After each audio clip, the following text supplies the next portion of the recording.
नमस्कार मंडळी, श्री स्वामी समर्थ. मी जयश्री. आज तुम्हाला दिव्य धुनी अमावस्या किंवा दीप अमावस्यावर थोडीशी माहिती सांगत आहे. ही अमावस्या कधी आहे, पूजा कधी करावी, नैवेद्यास काय वापरावे, दिव्याची पूजा कशी करावी, ते सर्व माहिती तुम्हाला स्टेप बाय स्टेप सांगत आहे. चला तर मग आता वेळ न घालवता आपण व्हिडिओला सुरुवात करू. आपल्या हिंदू संस्कृतीमध्ये प्रत्येक सणामागे परंपरा आणि संस्कृती दडलेली आहे असते. या दिवशी आपण दीप अमावस्याची याच पद्धतीची माहिती आहे. आपण दीप अमावस्याच्या दिवशी दिव्याबद्दल कृतज्ञता व्यक्त करतो आणि दिव्याची मनोभावे सेवा करून दिव्याला प्रार्थना करतो. पण आपण या अगोदर दीप अमावस्या कधी आहे, काय काय करायचं ते तुम्हाला मी आता सविस्तर सांगते. चला तर मैत्रिणींनो, सर्वप्रथम आपण दिवे स्वच्छ करून घेऊ.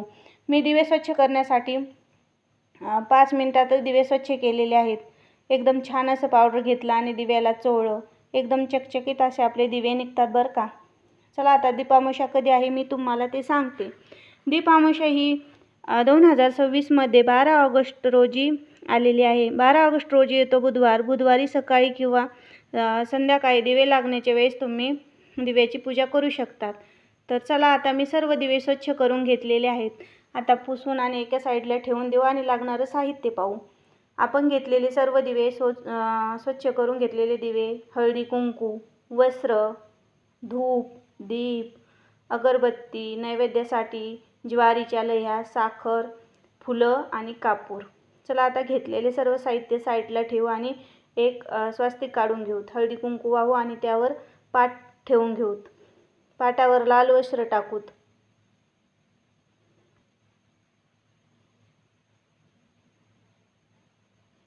छानपैकी असं आपण लाल वस्त्र अंथरून घेतलेलं आहे. आता त्यावर घेतलेले दिवे सर्व दिवे ठेवून घेऊ. तेल भरून वाती टाकूत आणि साईडला ठेवूत.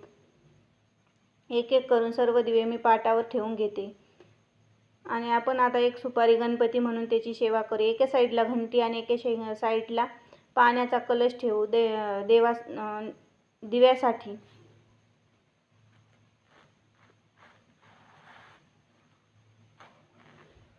ह्या दीप अमावस्याची पूजा दिव्याची पूजा मी माझ्या पद्धतीने कशी करते हे मी तुम्हाला सांगण्याचा प्रयत्न केलेला आहे.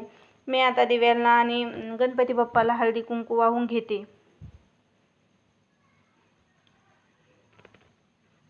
हळदी कुंकू अक्षदा वाहन झालं की आपण फुले वाहून घेऊत. एकदम साधी आणि सोपी आहे बरं का माझी पद्धत. आता आपण दिव्याला वस्त्रमाळा वाहून घेऊत आणि दिवे लावून घेतले की मग आपण पुढील फुले आणि सुवासिक अगरबत्ती ही ओवाळून घेऊत. दिव्यात तेल टाकून वाती भरलेले आहेत बरं का मैत्रिणींनो.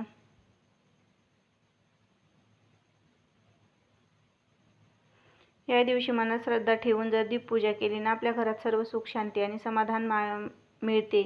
ही मागून आलेली परंपरा आहे. आपण ती पुढे जपण्याचा प्रयत्न करतो. चला आता दिवे लावून घेते मी सर्व.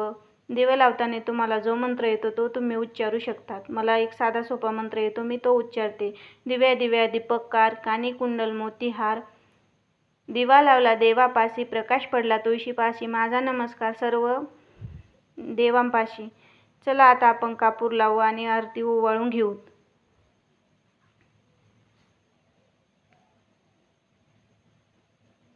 एकदम छान आणि मस्त अशी आपली व्यवस्थित पूजा पार पडली बरं का मैत्रिणींनो. आम्ही कणकीचे दिवे बनवत नाही. तुमच्याकडे बनवण्याची पद्धत असली तर तुम्ही बनवू शकतात.